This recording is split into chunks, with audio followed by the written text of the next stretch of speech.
విడు మొరటోడు అని వాళ్ళు వీళ్ళు ఎన్నెన్ని అన్న పసి పిల్లవాడు నవ్వాడు.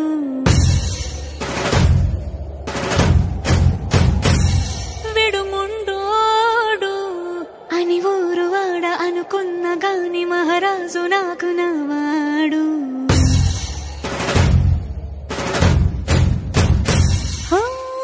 మాట పెడుసైనా మనసులో వెన్న రాయిలా ఉన్నవాడిలోన దేవుడెవరికి తెలుసును నాకన్నా. సూసేకి అగ్గిరవ్వ మాదిరే ఉంటాడే నా సావే.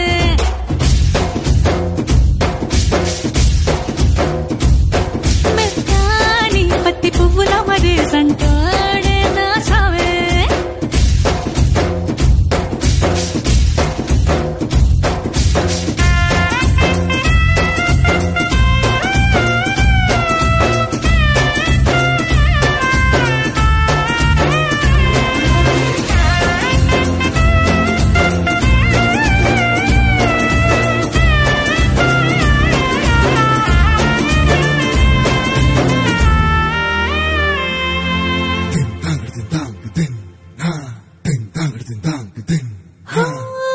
ఎర్రబడ్డ కళ్ళలోన కోపమే నీకు తెలుసు, కళ్ళలోన దాచుకున్న చెమ్మ నాకే తెలుసు.